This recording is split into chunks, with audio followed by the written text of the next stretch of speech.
Hey Ratbags, it's Jade. Today I'm going to show you how you can rent out your own Valheim Xbox server. If you don't know, Valheim is a co-op game. There are no official servers for it, but you still can host your own. Now you can do this if you've got a laptop or computer on your own. You can look it up. It's fairly simple if you're used to that kind of thing.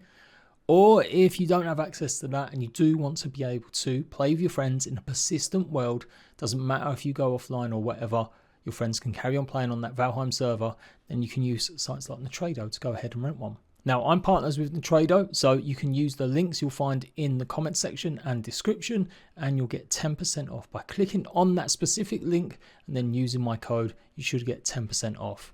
So what options are there available? Well, you can basically have a server for a few days, try it out, see if you like it. At the moment, Valheim is a game preview game, so there will be bugs and issues and stuff. So this might be the best bet for you to give it a shot. In fact, actually, when you see here, you can see there's a 25% off with that code. So as long as you click on the link and you go ahead and use that code, you'll get even more money saved at the moment. Or you can go a bit longer and get 30 days runtime. You can see there it's about £11. That's going to give you your Valheim server for at least 30 days. Doesn't matter what server you have, the maximum limit is 10 players. And if you don't know, you cannot play with mods if you're going to be having an Xbox server. On PC, if you're renting a server out, you can install a whole bunch of mods on it, and there's definitely ways to do it. But because it's Xbox crossplay, you won't be able to play on a server if you've got any mods at all. It doesn't matter what kind of mod it is, whether it's V+ or anything else, you will not be able to connect playing on your Xbox to them servers. It has to be a completely vanilla server. And then if you wanted a 90-day server, then you can get one as well. And again, 10 slots, and that'll last you 90 days for around £30. You can see at the bottom, it all states clearly cross-support play for Xbox and PC. Doesn't matter if you play on Steam, Windows 10 or Xbox, you'll be able to play on the same server. Steam players can play on the server with you on Xbox. Like I said, as long as the server doesn't have any mods on and crossplay is enabled.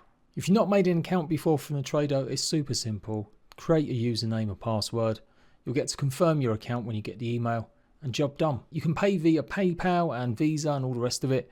And they've got pretty good support if you do run into any issues.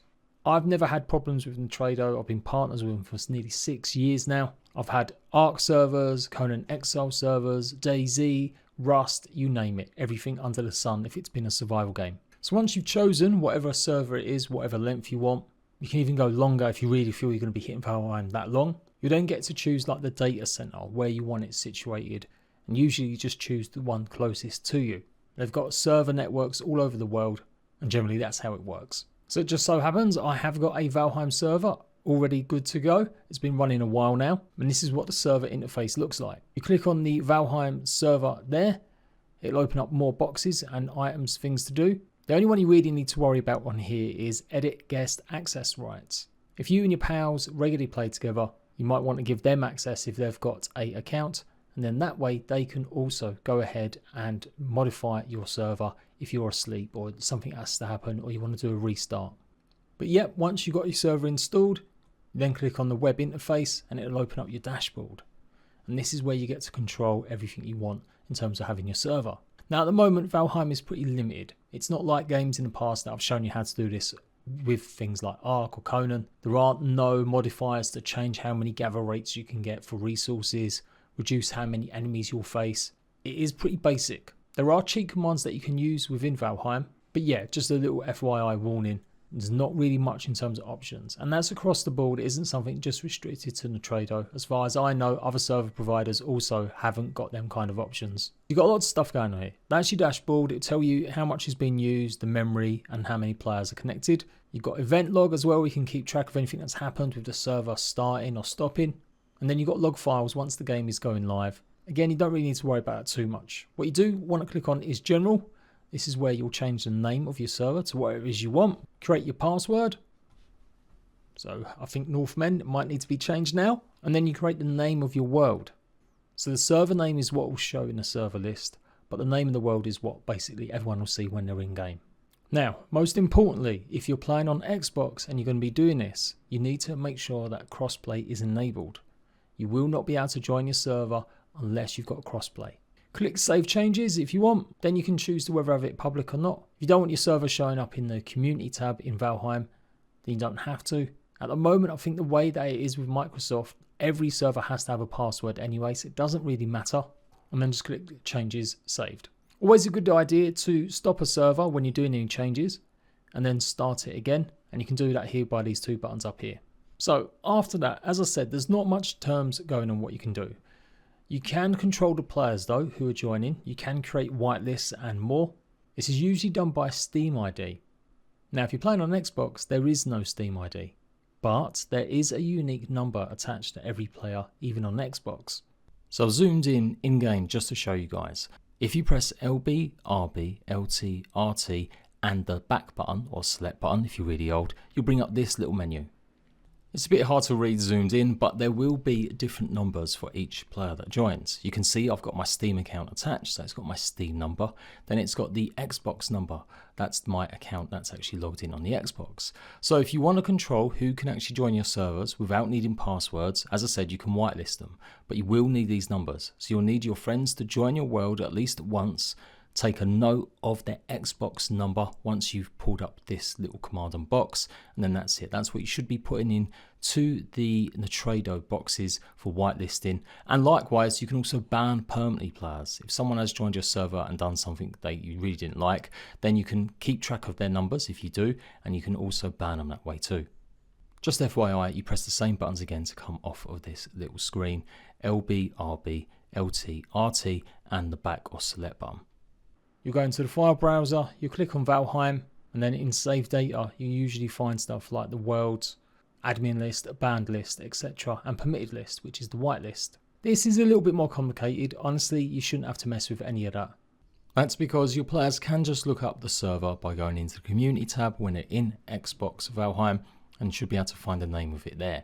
When you click join on server, it'll ask for the password, and then that's it. You put password in, make sure it's all correct, case sensitive as well, and then that's it, you're in your game. You'll also see you can see add server. This opens up the IP or invite code box. The IP is listed on your dashboard, and this is what players will be putting in if they want to find your server without having to go through the list. You do have the filter box as well, so they could put the name of it, and that will also help. But otherwise, this is another way to do it. Or the invite code, that actually is to do with joining a local game. So if your friend's just playing the game on his own, you want to join their world, then that's the invite code to join. If you want admin cheats on your world, it's pretty tough to do. You won't necessarily be able to add lots of players unless you go into one of them permitted boxes and then maybe find the admin box. And that admin tab is in the same area under player control, and you can add the player by just typing in the line the number that we just saw. Without doing this, you won't be able to activate cheats or use any console commands, other than just some of the basics that are available for every player. There's basically like 10 or 12 commands that you can use to maybe get yourself unstuck and reduce FPS, frame rate stutter and stuff like that.